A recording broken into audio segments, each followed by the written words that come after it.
Could have been, should have been, would have been dead if I couldn't get the message going to my head. I am what I am. Most motherfuckers don't give a damn. Oh, yeah. All kinds of happy, all kinds of peppy. Coming in here full of piss and vinegar. Why? Because, and plug your ears if you haven't watched your Obi-Wan yet. Spoiler alert coming in. Flea is now officially part of the Star Wars universe, and I'm just gonna say that shit makes me happy. Okay, I'm a simple man, thoroughly middle-aged. We're recording this on a Memorial Day Monday, and I turned 48 on Friday. And fuck it, I want to see Flea in the Star Wars universe. The only thing I'm pissed at is he didn't pull a bass solo at some point. Dude, you had Flea, and also want to give him major props. He acted it perfect. He just delivered his lines. He didn't lean too much into them. Just did what he had to do, similar to his other experiences in Big Lebowski and Point Break. Let's not forget those. All right. Just saying. At least Anthony Kiedis is in Point Break. I thought all of them were there. Anthony Kiedis says just one. Just one. Is that okay? I couldn't recall because I know he's also in. I know he's in Big Lebowski, and that's probably. Yeah, don't get me wrong. Flea has I feel a few more acting credits than Mr. Kiedis.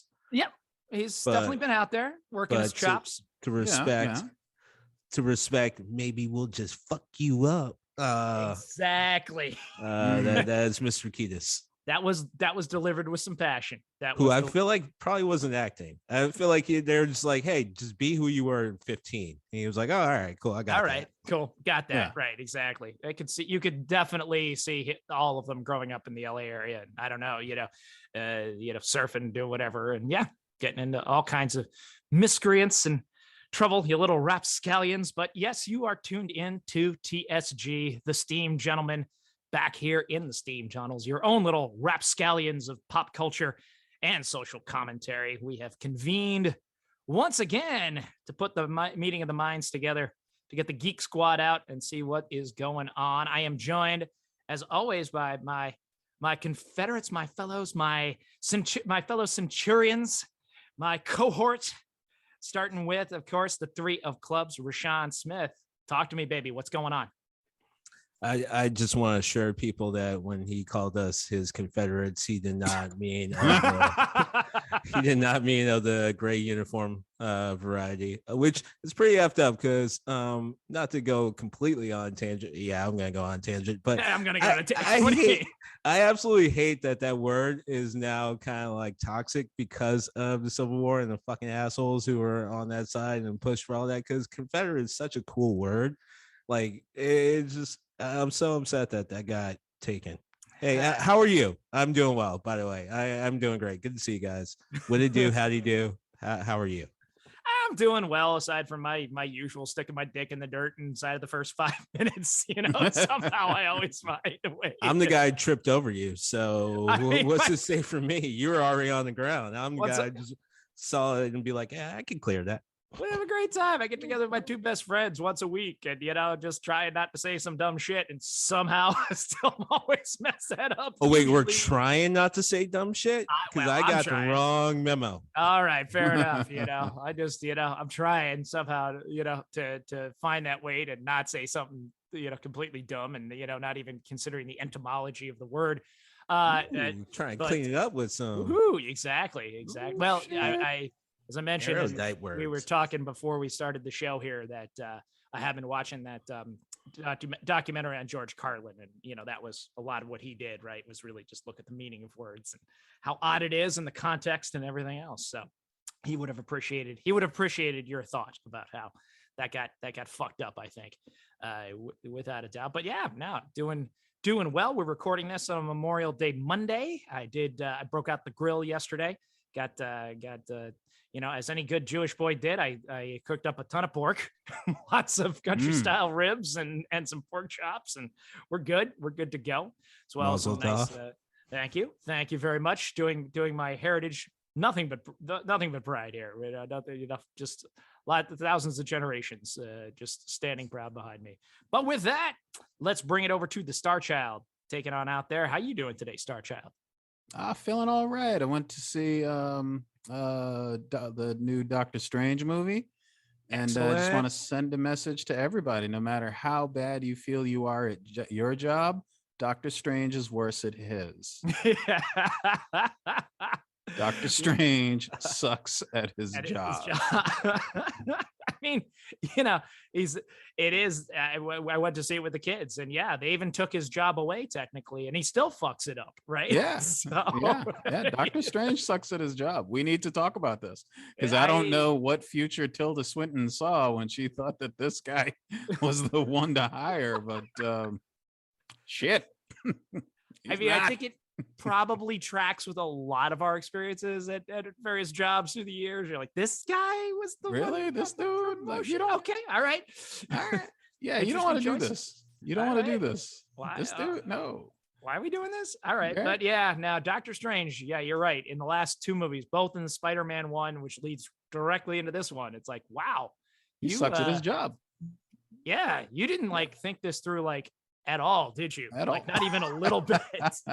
I mean, you're talking about multi dimensions, and you have power, you have magic, you have all these things, and you're just gonna just sort of see what happens. You're gonna kind of fake it till you make it. Wing it.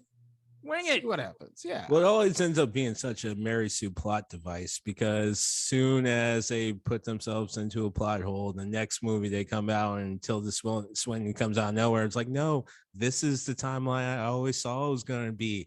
I just need you to do X, Y, Z and fuck up to be here. And like, they'll do that and they'll run its course. And then a couple movies later, they'll show up and be like, no, this was the timeline. Like, they've done that 3 times since. I mean, we definitely have to do an episode about what the multiverse means for us, because what it means for me is, writers can do whatever the fuck they want. And if I can say, my little critique of the movie, I gotta say, if you love Sam Raimi, go see this movie. This movie. It's basically Sam Raimi going batshit for 2 hours. Yes. Just go see this fucking movie. It's Sam Raimi losing his mind. Absolutely. This was a guy who thankfully got famous off his college film and helped launch Bruce Campbell as well, because they were all working together in Michigan in film school and just screwing around and making good, and God bless them both. And then, it's like, and we're going to give you a Marvel budget. You've even made a superhero movie. We're going to give you Marvel money. We're going to give you Marvel money and let you go to town. And he just goes absolutely insane. Everything else, I mean, it's a Disney movie, complete with, teenage girl who has to let it go, and then her parents die. But apart from that, Sam Raimi just going fucking nuts in this movie, and it is pretty fun to watch. Well, I think a more impressive lift for Mr. Raimi is uplifting Tobey Maguire's career. So he did his best. He did more than what pretty much anyone else was ever able to do. Exactly. And people should look up his response to people talking about the dance scene in Spider-Man 3. Yes, that's the famous. Yes. Bully Maguire. The way Mr. Raimi describes it, it went actually exactly the way he wanted to, and the response was, weirdly enough, exactly what he wanted. He just thought the response would be on the positive side. That's all. But he fucked that up. Yeah. Well, I mean, when you really try to see it from his point of view. So basically his point of view was that he was literally trying to show, he was not explain, but show what it would look like to a lifelong nerd who wanted to be cool. And that is his version of cool. And that was how he wanted to display it. Like, right down the line, I think his problem was very similar to Tropic Thunder. I'm not going to say the word, but he went full. That was a problem. And as blackface Robert Downey Jr. would point out, you never go full. So much to unpack in just that sentence. But when you were talking about seeing another point of view there, which you just did. That brings us around to our subject of today. And folks, this is all done without a net. I'm just saying, we show up, we talk to each other for a little while, we talk back and forth all week about what we want to do and what we want to talk about.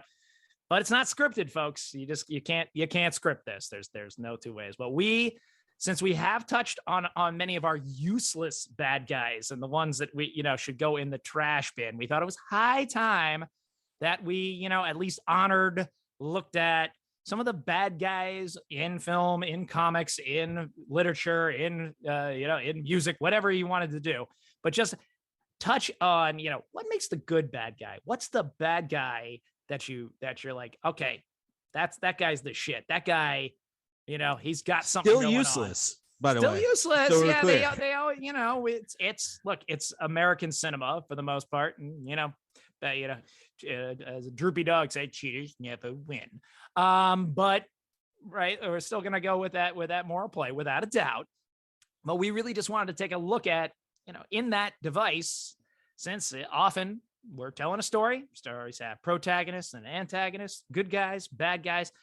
What makes one worthwhile? What makes one worth watching? Why do we want to watch this particular bad person over that particular bad person? What makes them work? What makes them tick? We want to start to break that down just a little bit in each of our 10 minutes of fame today. And we have nominated Starchild to take the floor first. He has got his 10 minutes of fame. It sounds like he's got quite the treat for you. It sounds like he's really thought about it. So Starchild, we're going to give it to you for your 10 minutes. You're going to give you the floor for your 10 minutes right here.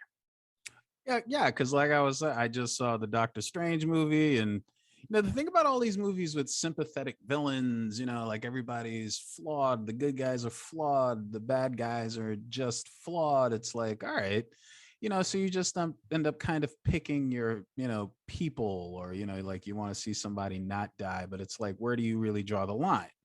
So there's like sympathetic villain, and then there's straight up evil, and then there's like fucking evil. So that's what I was going to do. I'm going to do sympathetic villain, or people that I think of sympathetic villains, people that are just evil, and then there are the people who are incredibly over the top evil.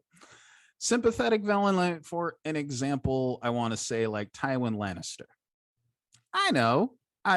He's a vicious bastard. He makes a point of being a vicious bastard. But at the same time, would he be a vicious bastard if he didn't live in a world full of vicious bastards? I mean, don't forget, we're talking about fantasy medieval world. So that's basically the medieval world we know, but with monsters in it. All right. Like, exactly, how do you expect a man who's trying to get his family back on its feet in this world? As a young man, he's trying to make all of this come together. He's just seeing all of this betrayal and family members killing one another and murdering one another. What do you think that this man is going to be able to bring peace to the world with a song? In a way, he does, because he kills everyone and has someone sing a song. So is he really evil, or just a product of his environment? Possibly, maybe. Annie Wilkes from Misery. Like, it really shows how we have changed the conversation about mental illness, because this woman was mentally ill. She was living by herself. She had become, from the looks of it, entirely reclusive. In those days, no one came to visit her. I know that there was supposed to be a blizzard, I think, in the movie that was set at that time, but this woman was not well by any stretch of the imagination. But in this movie, she's just this villain. And I remember when I first saw Misery and thinking to myself, why does she feel like so many people you could know? She feels like so many people you could know, just kind of daffy, silly, folksy old people that are dangerous and need help, like Travis Bickle. A lot of people say Travis Bickle is supposed to be the hero in that movie, but it's like in Taxi Driver. Is he though? I mean, here is this man in this room by himself, just going off on these self-righteous tirades and living in this exceedingly violent environment, which, it really was. Like 70s, 80s New York was not the New York of today. And Travis Bickle is seeing all of this, post Nixon political hypocrisy, and he is reacting to it. Like he is reacting to it, and on top of that, he has got all of his issues as a man that he clearly also has not dealt with. And it's like you're seeing it, especially oh my God, the movie scene. And it is just, the longest, cringiest scene if there's an award for cringiest scene, that is definitely it. So this man has a lot of unchecked issues, and he does do something, air quotes, good at the end. But before then, you are watching the rise of a maniac. You're watching the rise of a maniac. Maniacs like the Punisher. I'm sorry. I understand he is supposed to be a good.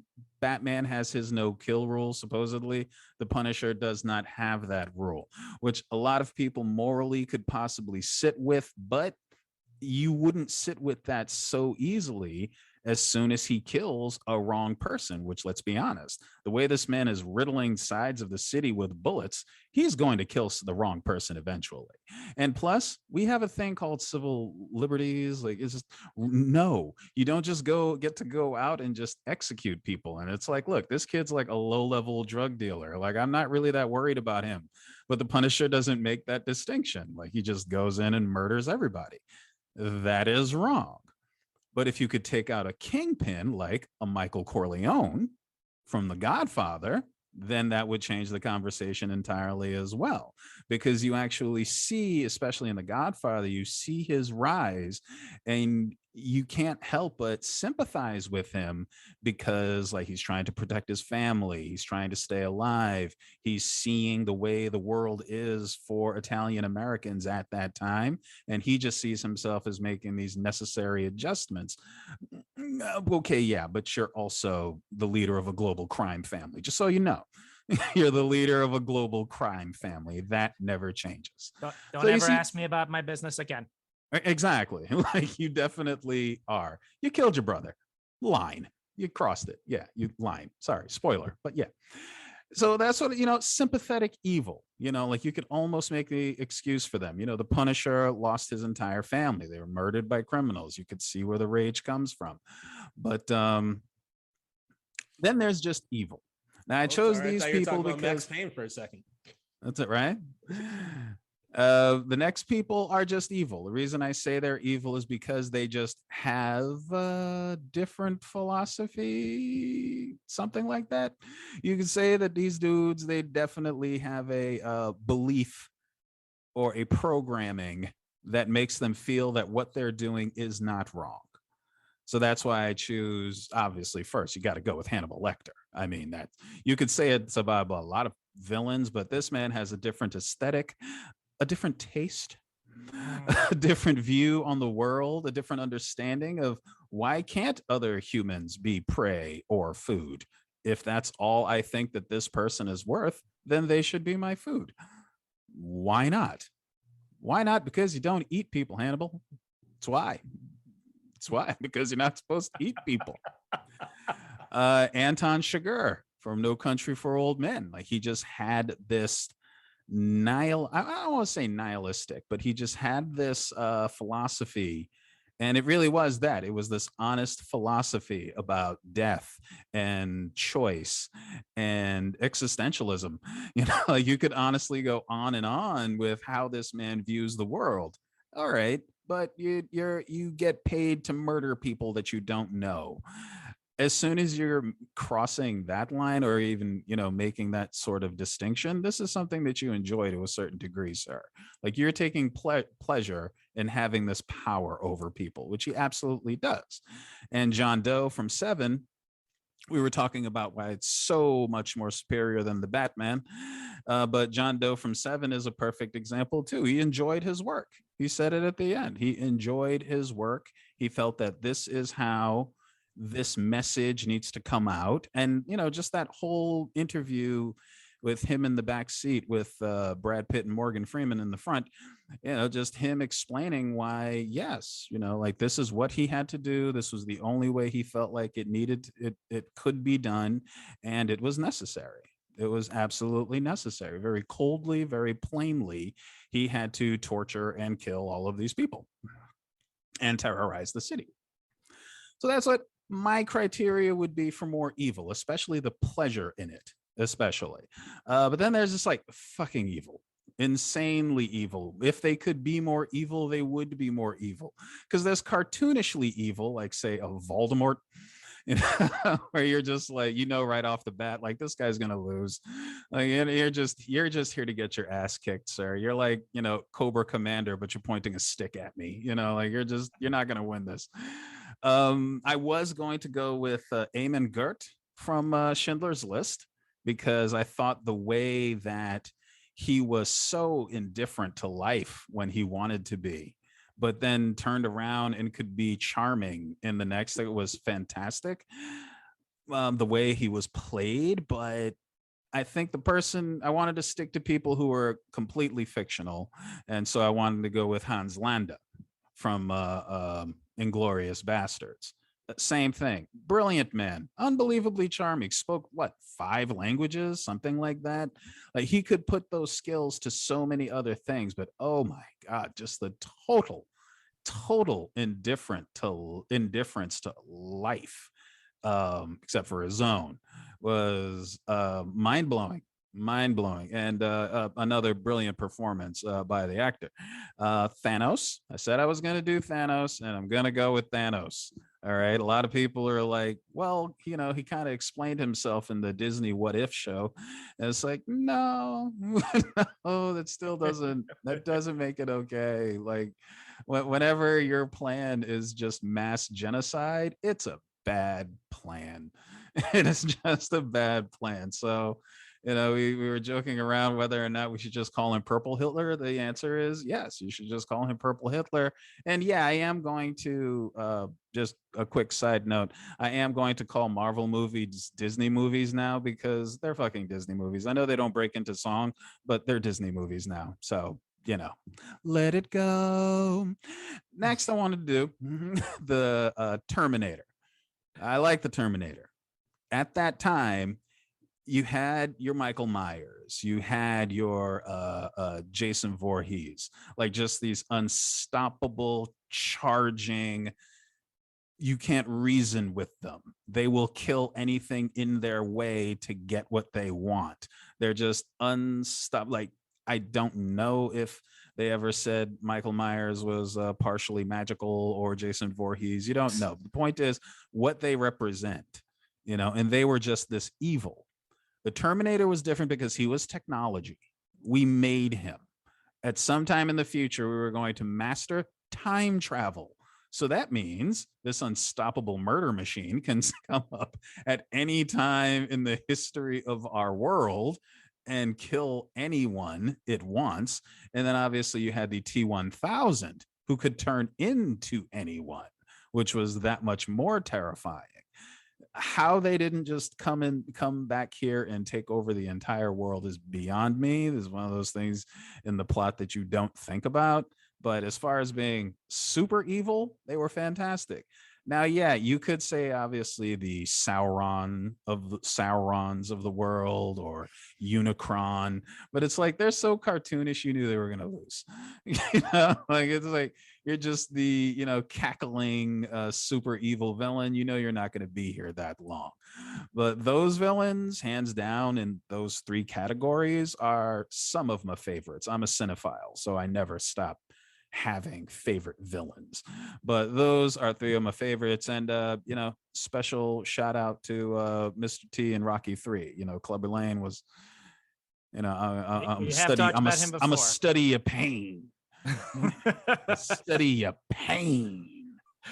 We did do a shout out to Mr. T in our 80s episode, I think, just, you know, and how he burst on the, you know, that's how he burst on the cinematic scene, you know, just I'm a study of pain, scaring the shit out of white people without a doubt. Right? Just like, oh my God, he shows up and, you know, he says that to Adrian. Oh my, did he just say that? Oh my God. Did he say that to Adrian?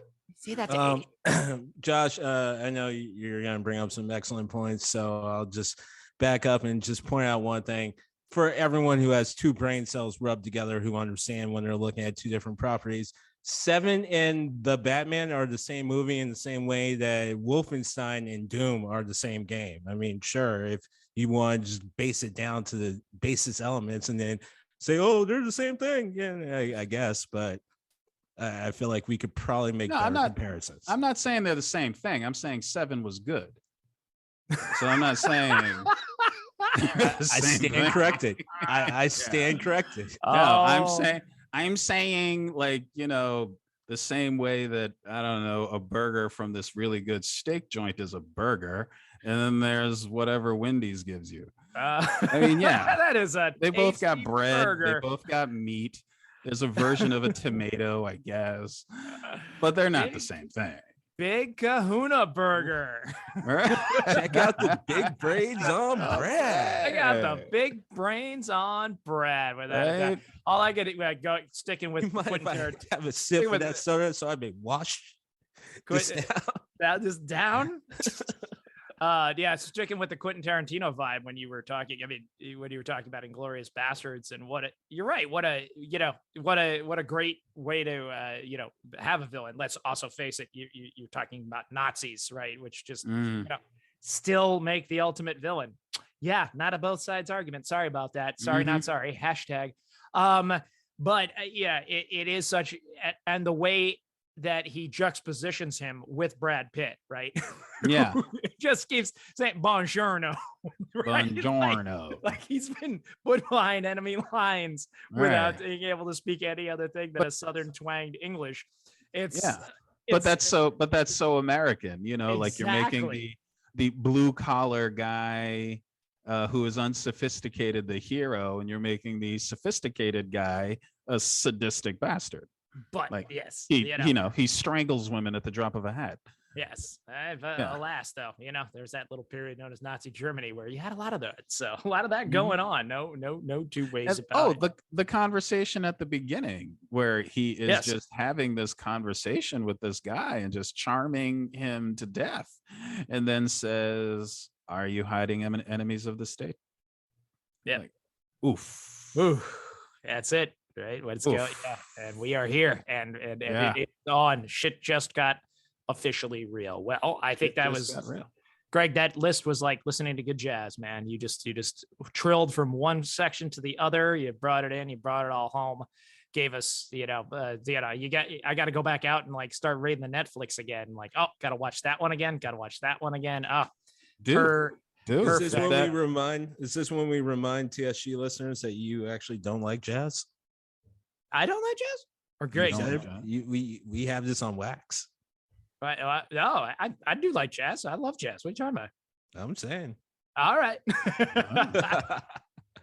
No, I do. It was great to listen to there, but I'll do my best now. Again, we sent one of our strongest out there first. I gotta step on up to Mike, take my little solo here. As my bass solo, because that's what I played growing up, and that's why I was so excited to see Flea joining in the Star Wars universe. And well, kind of funny that we're going to have a conversation about bad guys. We have to start with the original bad guy, the one who, made that immense impression on me.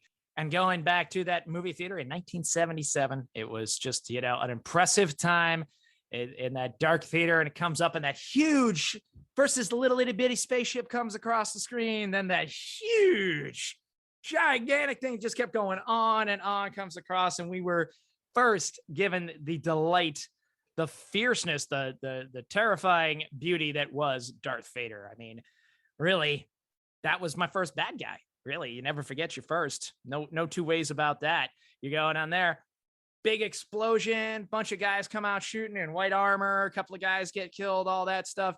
He is so bad, he doesn't even fight in the first couple of minutes. He just walks out and just looks at the pathetic refuse that follow his orders. A couple of them have died. A couple of, many more of the rebels have died. He just kind of looks around in disgust. You hear him wheezing and breathing, and he walks on just from there, right? Like, that's how badass he is. He doesn't lift a finger, doesn't do a thing, doesn't even fight anybody until the end of the film. Only other thing he does in that movie is he chokes a dude for talking smack to him and says, "I find your lack of faith disturbing." Right? Don't do it, dude. Don't do it. Yeah, that's, and it only gets more so from there. Later on, he chokes a guy on another part of the ship on the vid screen, for crying out loud, and promotes the dude next to him to admiral. And that dude has to go clean his uniform because he knows, like, this is the boss you're working for. Admiral Ozzel drops dead to the floor. Admiral Ozzel also played Hitler in another movie, though. Coincidence? We think not. Who knows?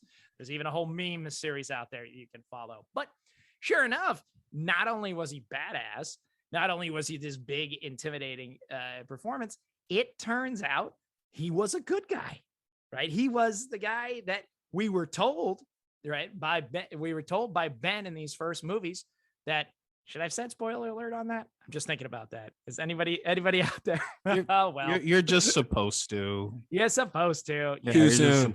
Too soon, Too man. soon. It's 100 years and before. It's like, I don't know what to say, but we were told all this time that, by Ben, that he was, the one who hunted down and killed his father. We never really hear Anakin until the name Anakin until Return of the Jedi. That was the first time we actually had a name for Luke's dad. We just knew it was Luke's dad prior to that. Yeah, it's always that. Yeah, exactly, right. And that's when he says that, and Obi-Wan says it earlier on when he's the ghost who gets tired and sits down, which is also another great moment in film.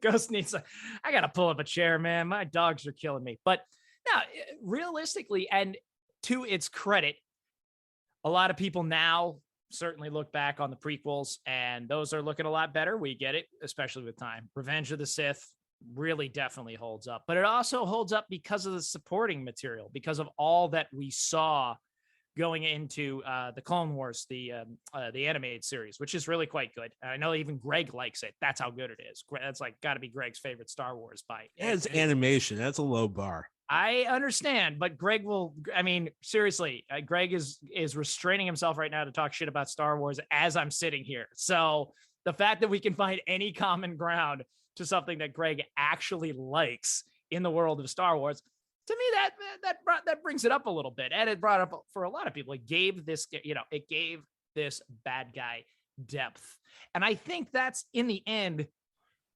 I'll certainly speak for myself, but I'm guessing other people feel like I do. The worst villains are the ones who are two-dimensional, who are just ridiculous. I mean, who just have nothing of interest. They're just, I don't know. Greg said fucking evil, pure evil. I'm not sure where he went with. There's fucking evil, but they still have some depth. But I also had the cackling, just evil, Sauron and Voldemort being right. Yeah. And, this is gonna get awkward when I start going. Well, they managed to make they, at least as far as that go, and that brings me to my next villain, really the centerpiece here going on. Because as I said, we learned that Vader is Anakin and Anakin is Vader, and it's a process. It's this, there's more to him than just the black suit and just killing people and choking them all out. And that brings me to none other than Magneto, right? Which really, if you're going to ask me, my absolute favorite villain of all time, here's where it is. Because the first comic book I ever really started reading was the X-Men. I read it because they had a brief cameo on Spider-Man and His Amazing Friends, and they had Wolverine, and I of course loved that. So I had to I had to go and read. Well, I wasn't reading comic books before then. I was young, but sure enough, they had this dude Wolverine who no less uses the claws to make a shish kebab in front of Firestar. Right? Wow! And you just blew up a memory cap. Wow! I'm just saying. Wow. So. But that led me into it, and that led me into this amazing character. Now, Magneto, on the surface, it's pretty straight up. You have the X-Men and you have Magneto. Magneto can control magnetism of all kinds, anything metal, right? Of which turns out there's a lot of it in the world. And even in the original film, we saw that if you have too high an iron diet, he's going to kill you with it, right?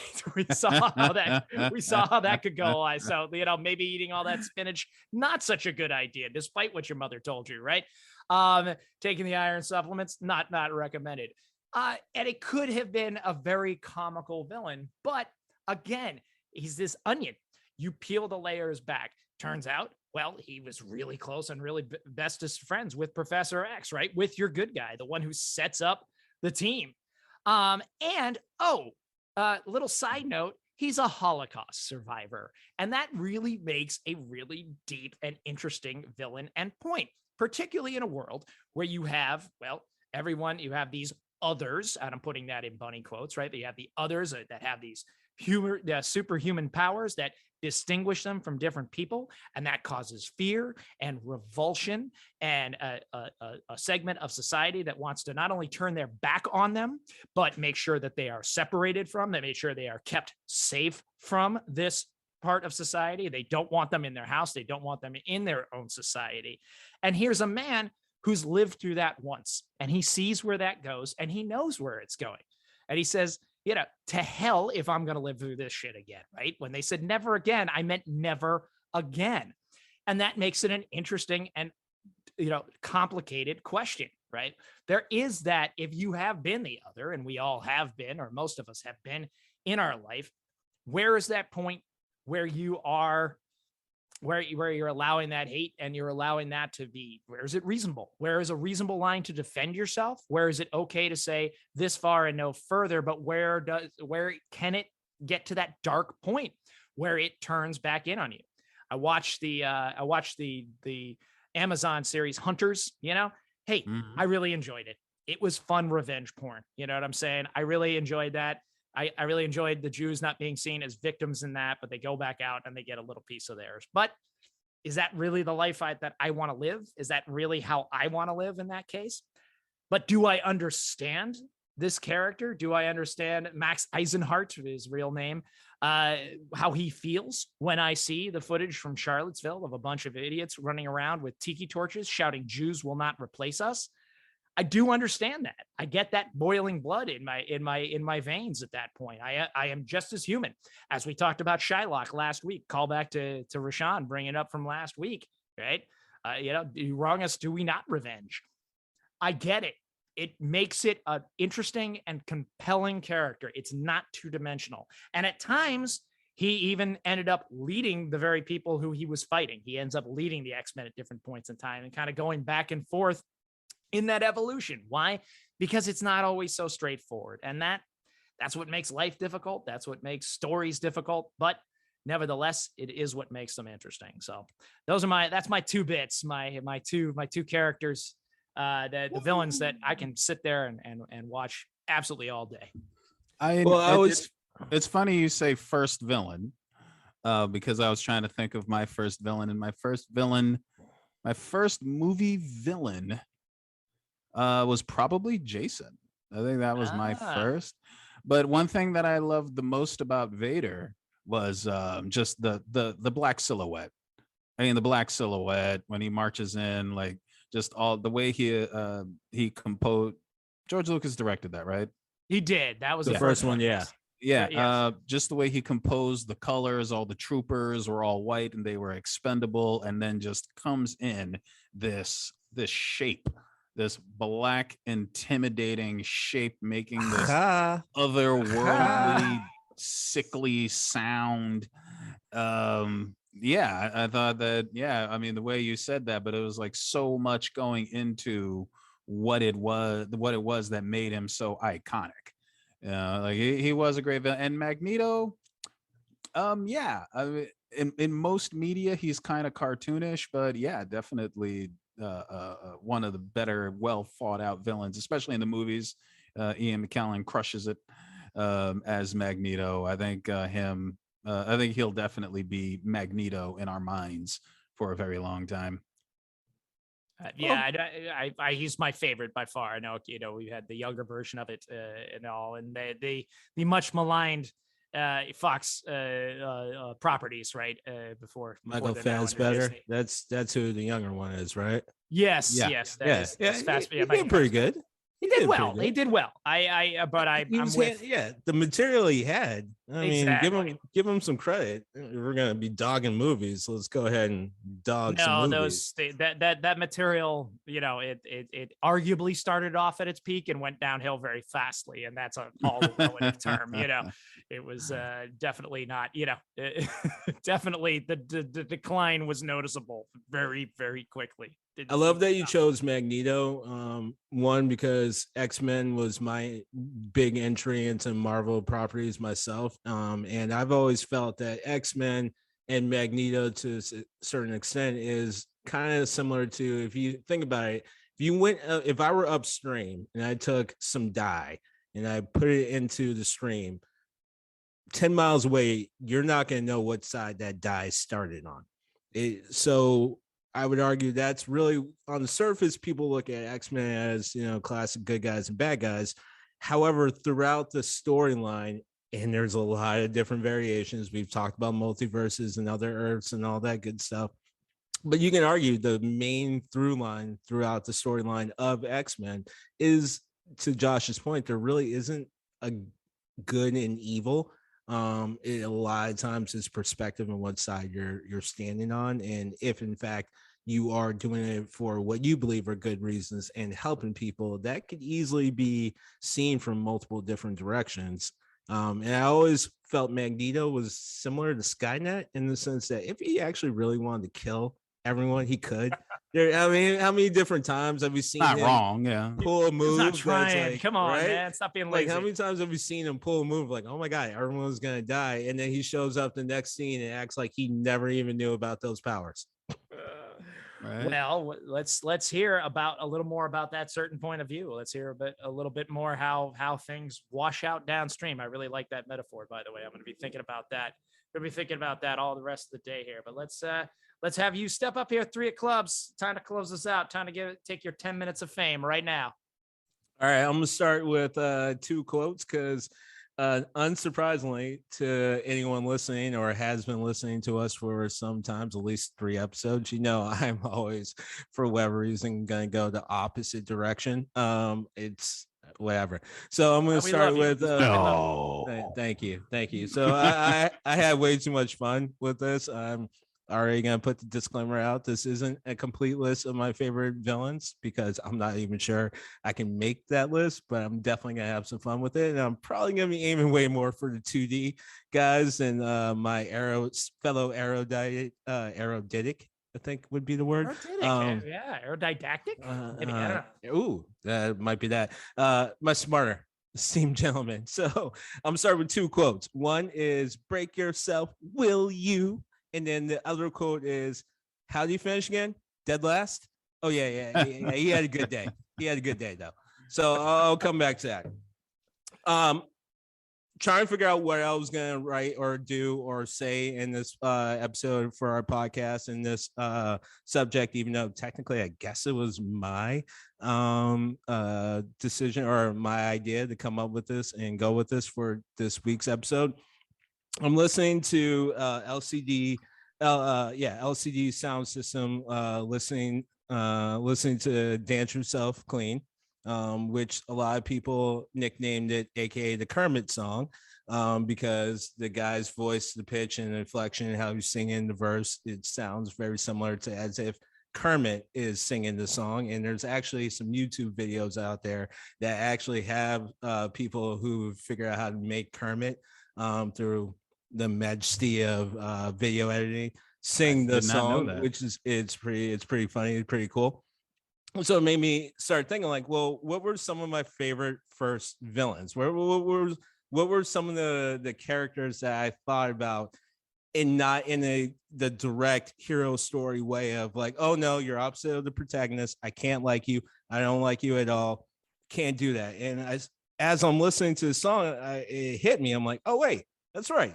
I think my first thought of a villain or a quote unquote a bad guy that I actually liked and thought were hilarious and would get so happy to see, not like, oh no, the bad guy, but more like, oh thank God these guys are here, would be Statler and Waldorf.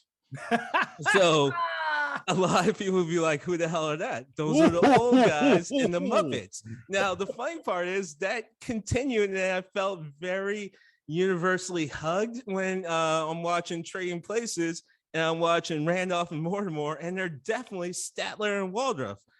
Which is so awesome because these guys are so over the top ridiculous. If you took the Monopoly man and you made him into a person, and then you absolutely made him insanely over the top ridiculous with every single thing that has to do with money, you get these two individuals. That's why when these two old puppets show up in the Muppet Show, and all they're doing is talking shit. Like, they're not completely evil. They're just in the stands talking shit.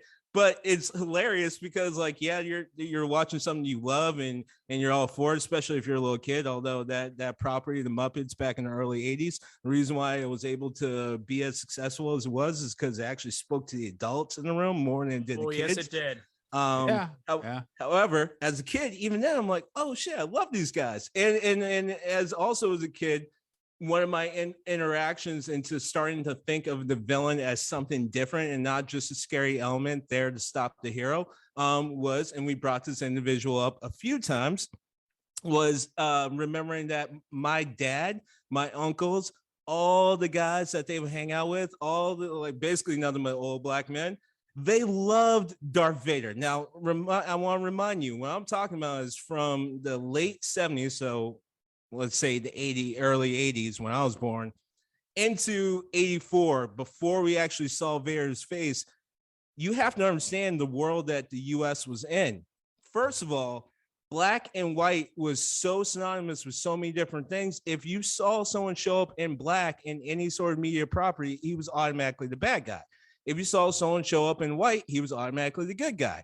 As Josh excellently pointed out, the way, and so did Greg, the way George Lucas put this out, I think Greg really put this forward, is you're seeing all these white bumbling soldiers pop out, and they can barely get shit done. Although in the first scene of that Star Wars, that is pretty much the most accurate you'll ever see the stormtroopers. But that being said, and then you see this black guy come out. He is in nothing but black. He sounds black. He and to my family members and people I talked about, he even acted a little black. He had no problem choking out these little white dudes who had a whole lot of shit to say.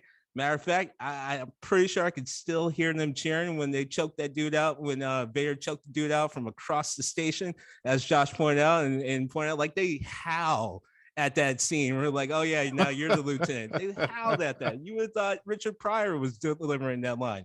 What the fuck? Okay. So it made me think of like more over the top ridiculous things, because that's actually when I really love villains. We can talk all day long about badass villains or villains who have a point, or like I said, the smarter guys already covered that. So I'm just gonna go with the level of villains that kind of hit me in like a Starscream area, or like a Cobra Commander area, because those two guys were so ridiculous over the top. I loved how no matter what was happening with Cobra Commander, he always had like this little scream, like he was about to fall off a chair, like like no matter what. I love that. It's like, how are you running a paramilitary operation that's global, yet you still basically act like that all the time? And Starscream was just talking shit the whole time. Like, my man had a gun to his head every single episode from Megatron, and you still look at him like, yeah, you still ain't shit. You still got these Autobots walking around here. I love Starscream for that. Even as a little kid, I'm like, yo, this guy's out of control. It makes me think of other movies that I loved, and I'm like, these guys are so out of control. How are they even here? How are they even villains? I love these guys. So I want to go with a fun little sci-fi romp that a lot of people probably never saw, but I encourage you to see it. It's called I Come in Peace.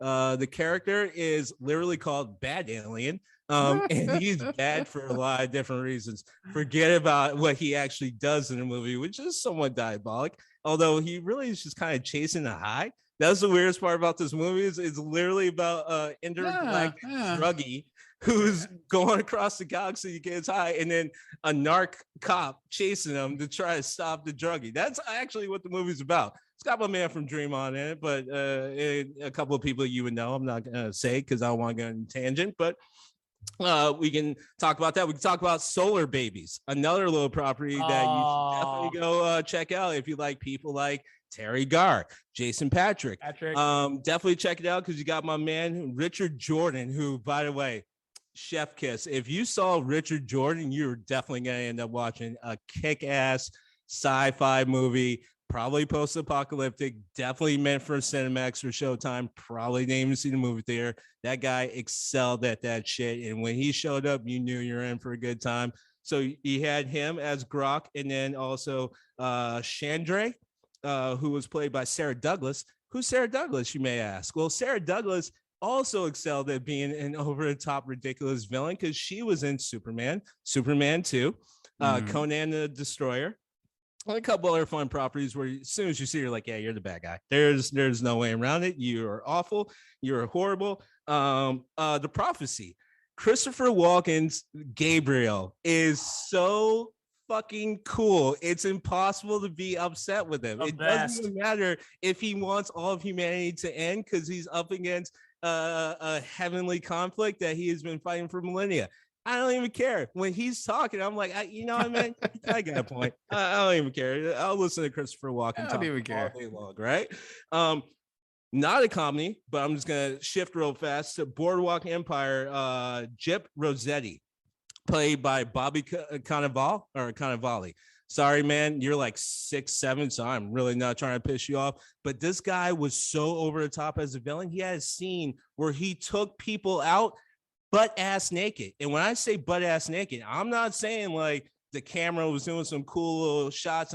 No, he was literally butt-ass naked taking people out in this scene. It was like Viggo Mortensen in what was that? The History of Violence? Eastern Promise. It was like that, but like way less cool, way more barbaric, which again, you're naked, my man. How'd you pull that off?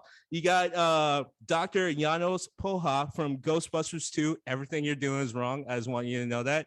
One of the best put downs I've ever fucking heard in my life. I love that man for it. We've talked about, but we need to bring it up again.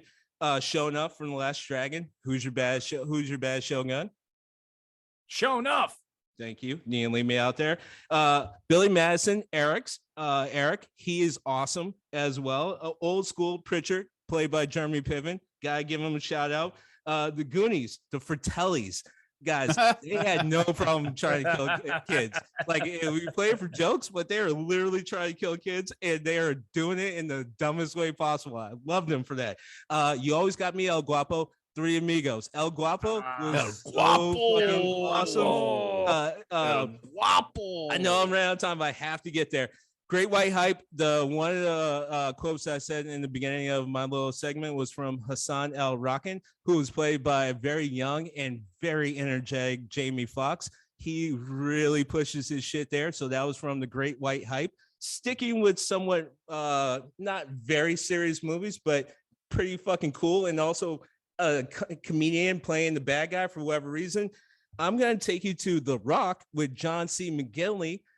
His awesome character who, Josh, I love you, but I'm not gonna lie, that character actually always reminded me of you, and you remind me of him. It's like if Josh were in the military and then he went really bad, I feel like he still would be like, he's like, see this thing? No one has a patent on it. This is gonna change the game. It's like, dude, we are terrorists. No one cares about patents.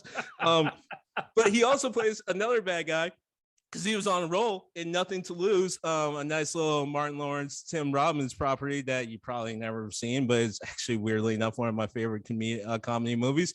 And he has, and I wanted to talk about this, but you guys didn't want to let me talk about it, one of the best entrances ever in that movie when he introduces his bad guy into that movie. I'm not going to say his character because I'm already over time, but it also has Giancarlo Esposito in there in case you want to check it out. But I did all that, and I wanted to leave myself time for this person, and I sound super weird when I speed myself up in Spotify, so I need to slow down. But anyway, I did all that to talk about the one guy I actually want to spend time talking about, and I can't because I'm out of time, and that is Shooter Mcgavin. Shooter fucking Mcgavin is the best villain ever in any type of movie that we're not taking serious. My man, A, he was right. B, you kind of have to side with him because the guy was sitting there just doing his job, living his life, and doing it the right way. And some asshole on a hockey stick comes up and upstages you. Yes, the guy is an asshole. Yes, the guy is a chauvinistic pig. Yes, he's all these horrible things. Ideally, you still want him to lose. And I'm not saying I wanted him to win while watching Happy Gilmore, but oh my God, he owns being the villain so awesome that by the time he says things like, yeah, how do you finish dead last? Or even a better one. No, I didn't see that. I was too busy winning. What are we even here for if that's our problem? Well, all I can briefly add to it is, would you say I have a plethora of piñatas? Since you went with El Guapo, which just that I was gonna say because I mean, I definitely wanted to do awesomely bad villains, but obviously I was too broad anyway. But you touched on Starscream, which made me touch on Skeletor, which made me think of the Masters of the Universe movie with Dolph Lundgren. Yep. And Frank Langella, for some reason, knocks this role out of the park. Like, he makes Skeletor scary for the first time. I mean, Skeletor, aside from being a super evil wizard, is jacked. So you should be really scared. You were never scared of Skeletor, but Frank Langella, for some reason, nails this part. Frank Langella loves that part, and he loves his performance in that part. And I'm telling you, no bullshit, he is pissed that he got overlooked by the Oscars for that part. I'm not kidding. Google interviews about that. He fucking loves his performance of Skeletor. He's nailed, like, that's the finest performance of my life. He was incredible. He was incredible in that part. The urban myth is he didn't actually know what the property was. So he read the whole role in a different light than everyone else. And by the way, people, as we always point out, we do not try to connect these things before we record. The guy skipped over in I Come in Peace is Dolph Lundgren. So weird that we brought it up. I did leave out a couple of people that I have to bring up. I'm sorry, Josh. I know you hate me, but one, Cersei Lannister, because we already talked about the Lannisters, but Cersei Lannister is one of my favorite villains of all time because she simply did not give a fuck. And I loved how her character was straight through all the way. Didn't matter who it was, didn't matter what it was up against, didn't matter the circumstance. If it was up against her, she did not give a fuck. This woman blew. I'm a boss. Stepped him just for a grudge. Oh my God, I love that woman for that. I so love her. I didn't bring up Bricktop. Bricktop is actually across the board, no matter how you look at him. He is one of my favorite characters. He is one of my favorite villains. Bricktop, when he first speaks and he puts people down the way that he does, I don't give a fuck. You honestly feel like you're working for that guy. He's that type of villain. And I have to end it with this because we did bring up this property multiple times, and myself included. Jar Jar Binks. Jar Jar Binks is the actual ultimate villain because everyone's sitting here thinking that he was just a cute little cuddly sidekick and all that good stuff for Anakin and blah, blah. He's a fucking Sith. If you take him out of the movie, none of it happens. He is a Sith. He might even be Plagueis. But Jar Jar Binks is the most evil character in the entire Star Wars catalog that any of us have come across. I agree completely. I think he absolutely destroyed the Star Wars franchise. I 100% agree with you. He represents the absolute destruction of the Force. I think you're 100% right. If you remove his actions, nothing that we know in the canon can actually happen. He does bring down the Republic. He hands the power over to Palpatine in a special vote. So, you can't ever forget that.